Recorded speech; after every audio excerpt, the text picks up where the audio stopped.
बिस्मिल्लाहिर्रहमानिर्रहीम अस्सलाम वालेकुम बेटे। आज हमारा सीक्वेंस के साथ 20th लेक्चर है जिसके अंदर हम चैप्टर नंबर 16 का एक इम्पॉर्टेंट टॉपिक डिस्कस करने जा रहे हैं, दैट इज़ आइसोमरिज्म। कल हमने लास्ट लेक्चर में आइसोमरिज्म का इंट्रोडक्शन और उसकी क्लासिफिकेशन को पढ़ा था कि आइसोमरिज्म की कौन कौन सी क्लासेस होती हैं। आज हम उनको जो हमारे सिलेबस के अंदर सेकेंड ईयर फेडरल के सिलेबस में मौजूद हैं उनको हम डिटेल से इंशाल्लाह थोड़ा थोड़ा डिस्कस करने जा रहे हैं। तो आइसोमरिज्म में दो तरह से इसको दो तरह की आइसोमरिज्म हमारी बुक में थोड़ा थोड़ा जो है वो बताई गई है, स्टीरियो आइसोमरिज्म और स्ट्रक्चरल आइसोमरिज्म। स्ट्रक्चरल आइसोमरिज्म को बाद में बताया गया है बुक के सीक्वेंस के मुताबिक। पहले हमारे बुक में जो है वो स्टीरियो आइसोमरिज्म का इंट्रोडक्शन दिया गया है, लेकिन हम पहले स्ट्रक्चरल आइसोमरिज्म पढ़ेंगे क्योंकि ये काफ़ी ईजी है। स्टीरियो आइसोमरिज्म पे काफ़ी ज़्यादा डिस्कशन हो सकती है।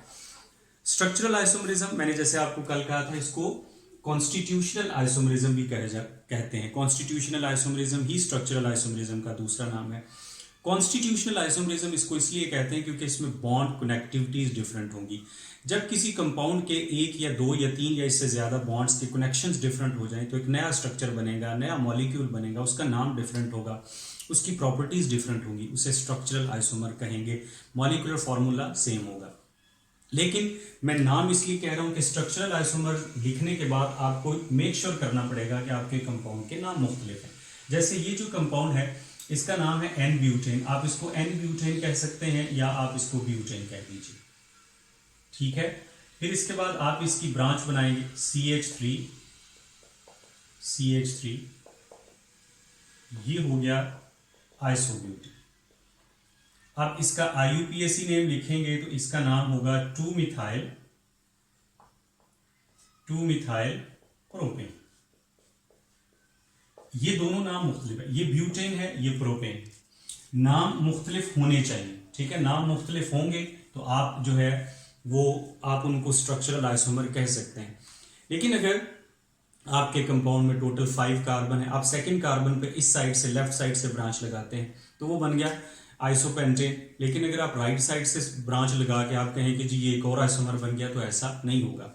अगर दो कंपाउंड बनाने के बाद IUPAC सिस्टम के मुताबिक आप उनका नाम लिखते हैं और आप उनका नाम सेम आ रहा है, इसका मतलब है आपने वो स्ट्रक्चरल आइसोमर्स नहीं है। नाम मुख्तलिफ होने चाहिए, डिफरेंट होने चाहिए।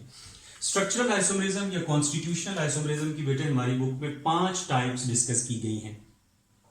पहले इनके नाम याद कर लीजिए, बहुत आसान है। Chain isomerism, position isomerism, functional group isomerism, metamerism and टॉटोमरिज्म।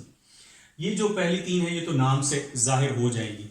Chain isomerism में क्या होता है? चेन आइसोमरिज्म यूजुअली अल्केन में प्रेजेंट होती है, लेकिन जरूरी नहीं कि अल्केन में हो, अल्कीन में भी हो सकती है, अल्काइन में भी हो सकती है, अल्कोहल में भी हो सकती है। किसी भी कंपाउंड में स्ट्रक्चरल आइसोमरिज्म में चेन आइसोमरिज्म हो सकती है। चेन आइसोमरिज्म में आपके कंपाउंड की जो कार्बन चेन है उसकी लेंथ में फर्क आएगा। The isomerism arises due to the difference in carbon chain, उसको कहते हैं। यानी एक आइसोमर में आपके स्ट्रेट जो चेन है उसके अंदर नंबर ऑफ कार्बन और होंगे, दूसरे आइसोमर में जो स्ट्रेट चेन है उसके अंदर नंबर ऑफ कार्बन और होंगे, चाहे फंक्शनल ग्रुप हो चाहे ना हो। आपने कार्बन की चेन को देखना है, स्ट्रेट चेन को, कि उसके अंदर नंबर ऑफ कार्बन। और जहां पे आपके पास ये वाले, ये आपको पता है कॉमन नेम में लिखे जाते हैं। एन स्ट्रेट चेन के लिए, आइसो जो है वो एक ब्रांच के लिए, और नियो जो है वो 2 ब्रांचेस के लिए सेकेंड कार्बन पे। तो एक तो अपने जहन में फिक्स कर लें कि एन आइसो नियो, ये वाले जो आइसोमर्स हैं दे आर चेन आइसोमर्स, चाहे वो एन ब्यूटाइलिन और आइसोब्यूटाइलिन हो, चाहे वो एन ब्यूटेन और आइसोब्यूटेन हो, चाहे वो एन पेंटेन, आइसोपेंटेन, नियोपेंटेन हो। जहां पे ये 3 कॉमन नेम के वर्ड आ गए आपने मेक श्योर कर लेना है कि ये चेन आइसोमरिज्म। अब आगे आप इनकी अल्कीन से भी एग्जांपल दे सकते हैं, अल्काइन से भी दे सकते हैं, अल्कोहल से भी दे सकते हैं। यानी ज्यादातर तो ये अल्केन में होगी। आपके लेवल तक ये जरूर जहन में रखिएगा कि अल्केन में अगर आपको MCQ में क्वेश्चन आता है कि which isomerism is present in alkenes, only alkenes. Alkene में क्योंकि फंक्शनल ग्रुप नहीं है, बाकी सब में कहीं ना कहीं फंक्शनल ग्रुप की जरूरत होती है, तो सिर्फ अल्केन में चेन आइसोमरिज्म ही हो सकती है, इसके अलावा कोई और आइसोमरिज्म नहीं हो सकती। But which type of isomerism is present in alkyne, यहाँ पे जो ज्यादा आइसोमरिज्म होती है वो पोजीशन होती है। चेन आइसोमरिज्म हो सकती है लेकिन उसके चांसेस अल्केन में ज्यादा होते हैं, ठीक है। बाकी आप चेन डिफरेंट लिखें, चाहे वो अल्काइन की लिखें, चाहे वो अल्कीन की लिखें, चाहे वो अल्केन की लिखें, तो जहां पे कार्बन चेन की लेंथ में फर्क आएगा वहां पे जो आइसोमरिज्म होगी उसे चेन आइसोमरिज्म कहेंगे। जैसे n butane straight 4 carbon, isobutane straight chain में 3 कार्बन है, एक ब्रांच बन गई। जहां पे ब्रांचिंग आना शुरू हो जाएगी वहां पे आप जो है उसे आप कह सकते हैं कि ये चेन आइसोमरिज्म। पोजीशन आइसोमरिज्म इसकी दूसरी टाइप है, इसके लिए फंक्शनल ग्रुप का होना जरूरी है। ये किसी भी ऐसे कंपाउंड में हो सकती है जिसमें कोई सिंपल फंक्शनल ग्रुप है, लाइक अल्कोहल में हो सकती है, अल्काइल हैलाइड में हो सकती है, अल्कीन में हो सकती है, अल्काइन में हो सकती है, ईथर्स में हो सकती है, एंड सो ऑन। बहुत सारे कंपाउंड्स में अगर आपको सिंपल ये क्वेश्चन पूछा जाए कि विच type of isomerism is present in alcohol, alcohol में फंक्शनल ग्रुप होता है, OH होता है, लिहाजा सिर्फ अल्कोहल पूछा जाए, सिर्फ अल्काइल हैलाइड कहा जाए, सिर्फ अल्कीन कहा जाए तो पोजीशन आइसोमरिज्म होगी। होती क्या है बेटे, बहुत आसान है। The isomerism arises due to the difference in position of functional group. ऐसी आइसोमरिज्म जिसमें दो डिफरेंट कंपाउंड्स का मॉलिक्यूलर फॉर्मूला सेम होता है लेकिन उनमें फंक्शनल ग्रुप की पोजीशन चेंज होती है। फॉर एग्जांपल, ये जो आइसोमरिज्म आपके सामने लिखी हुई है, इस कंपाउंड का नाम लिखूं तो इसका नाम आपको पता 1 प्रोपेनोल।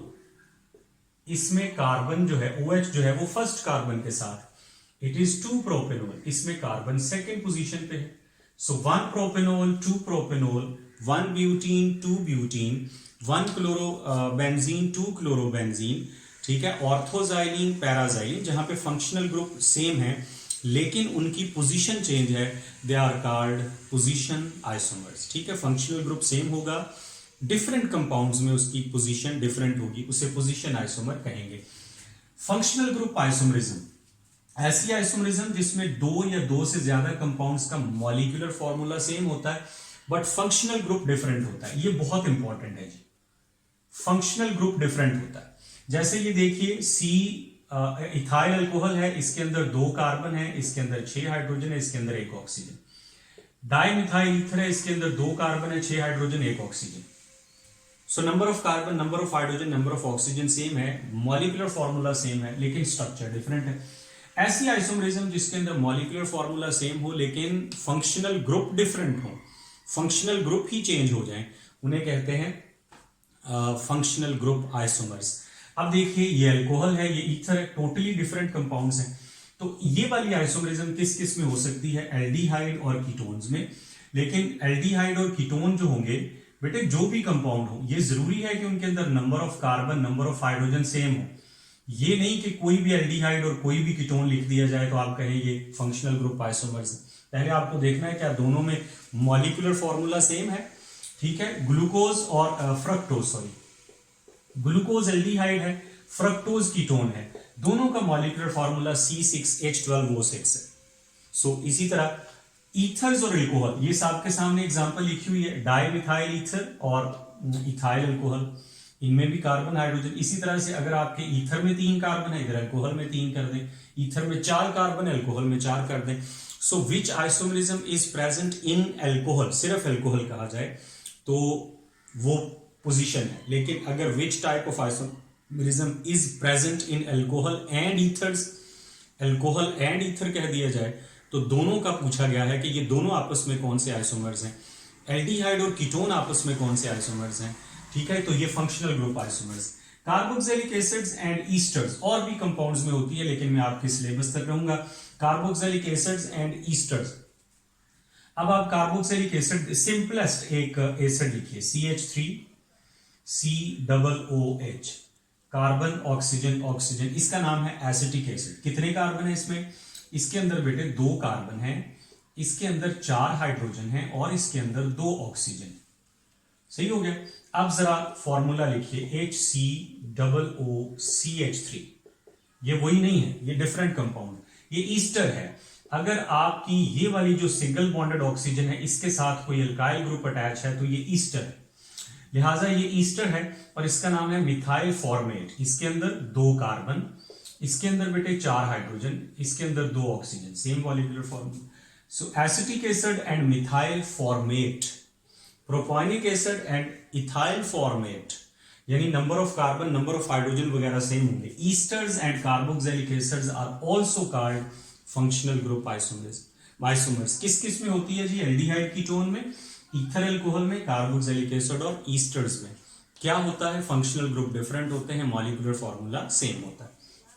मेटामरिज्म एक और इंपॉर्टेंट क्लास, ज्यादातर ये ईथर्स में होती है, कीटोन्स में होती है, सल्फाइड्स में होती है, अमाइंस में होती है, ईस्टर्स में भी हो सकती है, लेकिन हमारे सिलेबस में ज्यादातर ईथर और कीटोन का जिक्र होगा। अगर कहा जाए which isomerism is present only in ethers, तो आप कहेंगे मेटामरिज्म।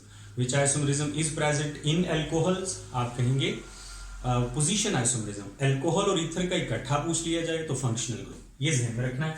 होती क्या है? Isomerism arises due to unequal distribution of alkyl chain, unequal distribution of alkyl chain on either side of functional group। आपके सेंटर में, अल्काइल चेन के centre में कोई फंक्शनल ग्रुप होगा, वो फंक्शनल ग्रुप ऑक्सीजन हो, वो फंक्शनल ग्रुप कार्बोनाइल हो, लाइक दैट, इस तरह से। ये भी हो सकता है, ठीक है, ये भी बेटे हो सकते हैं। ये कीटोन है ना। एल्डिहाइड में नहीं हो सकती, क्योंकि एल्डिहाइड में एक साइड पे हाइड्रोजन होती है। मेटामरिज्म में दोनों साइड पे अल्काइल चेन का होना जरूरी है। तो सेंटर में फंक्शनल ग्रुप होगा और दोनों आइसोमर्स में जो अल्काइल ग्रुप्स हैं वो डिफरेंट होंगे। मसलन इस ऑक्सीजन की इस साइड पे एक कार्बन है, इस ऑक्सीजन की इस साइड पे दो कार्बन है। इसको आप इसके साथ कंपेयर करें, ठीक है। इस साइड पे, राइट साइड पे इसमें 3 कार्बन है, इसकी राइट साइड पे 2 कार्बन है, इसको इसके साथ कंपेयर करेंगे। So unequal distribution of alkyl chain on either side of functional group.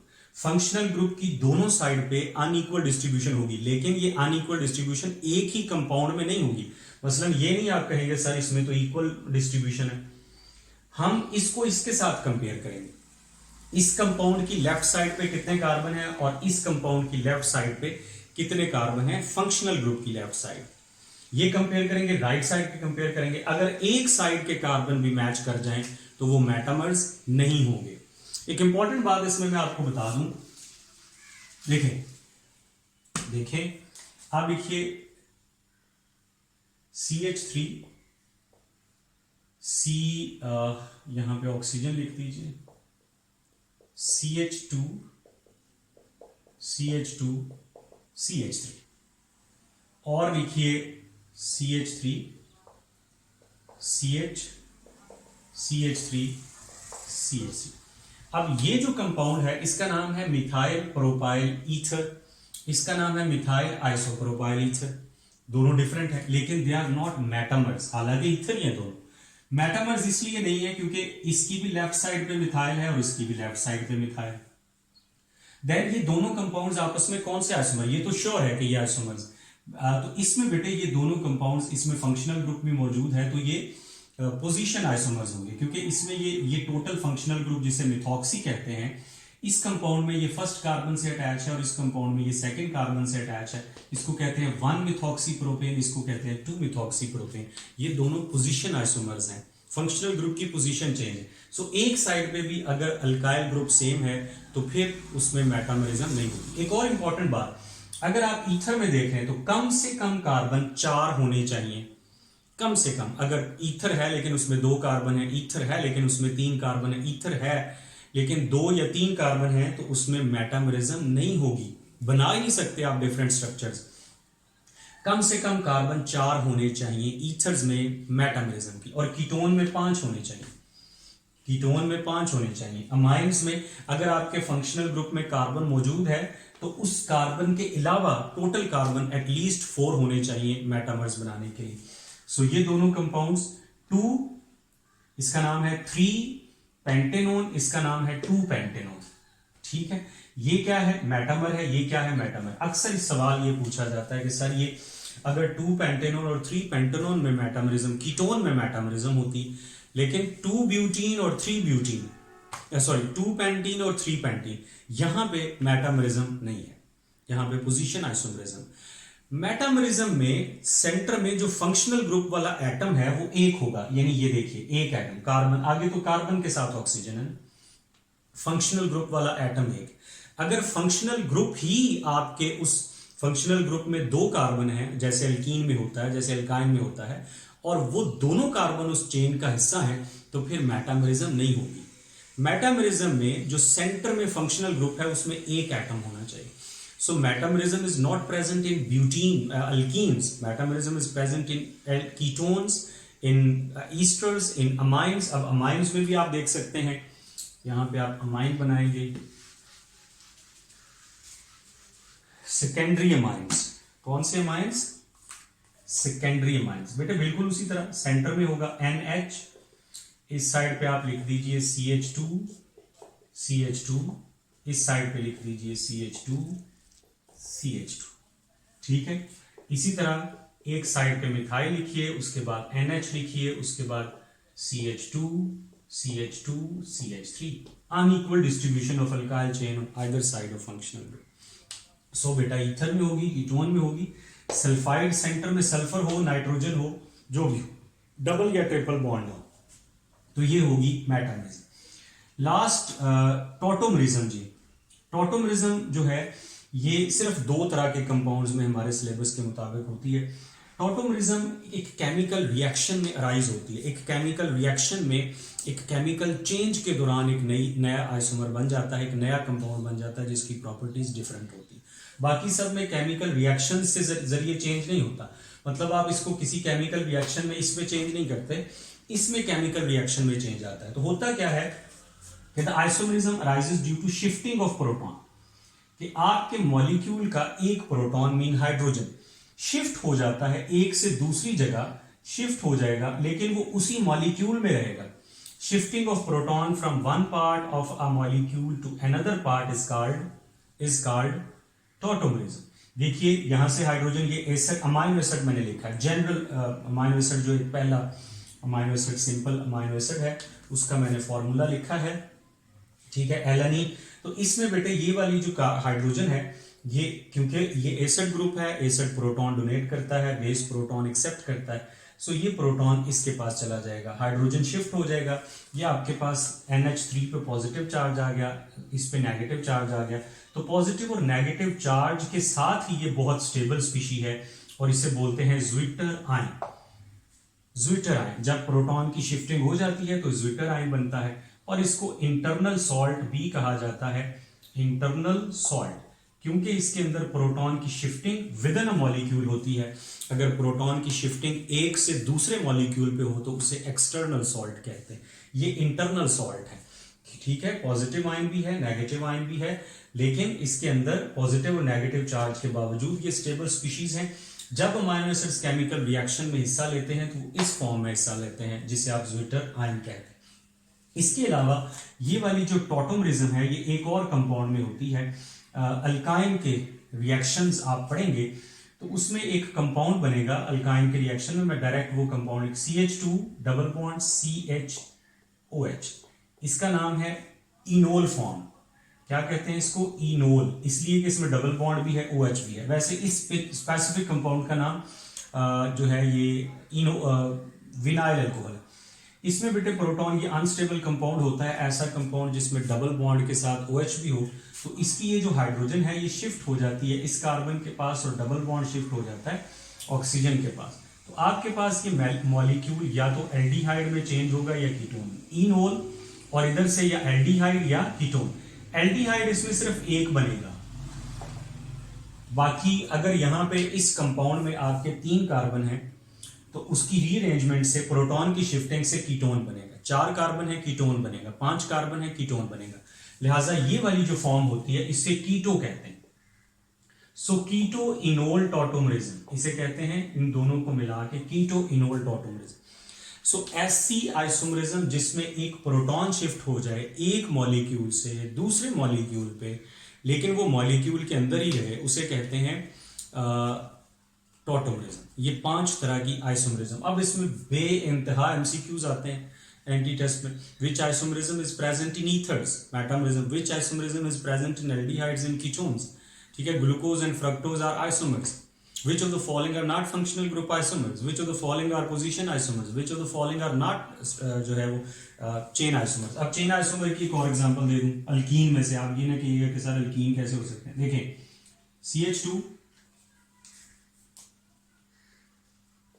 CH2 double bond CH2 CH3, 4 carbon है, स्ट्रेट है, double bond. CH2 double bond CH3 दोनों कंपाउंड में पोजीशन ऑफ डबल बॉन्ड तो same है। फर्क क्या है? फर्क यह है कि इसमें स्ट्रेट चेन में 4 कार्बन है, इसमें स्ट्रेट चेन में 3 कार्बन है। इसको एन ब्यूटाइलिन कहते हैं और इसको आइसोब्यूटाइलिन कहते हैं। लिहाजा ये दोनों क्या होंगे? एन और आइसो जहां भी आएगा they are called chain isomerism. ठीक है, तो चेन आइसोमरिज्म में चेन कार्बन की चेंज होती है, पोजीशन में फंक्शनल ग्रुप की पोजीशन चेंज होती है। फंक्शनल ग्रुप आइसोमरिज्म में फंक्शनल ग्रुप ही डिफरेंट होता है। मेटामरिज्म में unequal distribution on either side of functional group होती है। टॉटोमरिज्म में प्रोटॉन की शिफ्टिंग होती है। जब डेफिनेशन लिखेंगे तो पूरी लिखेंगे, the isomerism in which 2 or more compounds have same molecular formula but are different because of। आगे फिर उसको लिखेंगे कि किस वजह से वो डिफरेंट है। एग्जाम्पल में कम से कम 2 कंपाउंड लिखेंगे। एग्जाम्पल जरूरी होती हैं और समझना होता है कि किस किस में ये आइसोमरिज्म होती है। तो बेटे ये था चेन आइसोमरिज्म का टॉपिक। नेक्स्ट क्लास में हम इंशाल्लाह ज्योमेट्रिकल आइसोमरिज्म डिस्कस करेंगे और फिर stereo isomerism and then alkyne और आगे सो ऑन हम चलते जाएंगे। सिस ट्रांस आइसोमरिज्म बड़ी इंपॉर्टेंट आइसोमरिज्म है। ये तो बहुत आसान है। बुक में मैं फिर बता दूं, फेडरल बोर्ड की बुक में ये बाद में लिखी हुई है। सिस ट्रांस और स्टीरियो आइसोमरिज्म की ऑप्टिकल टाइप्स जो है वो पहले लिखी हुई हैं, तो हमने इसको पहले पढ़ लिया क्योंकि ये उनकी निस्बत काफ़ी आसान है। अल्लाह हाफ़िज़।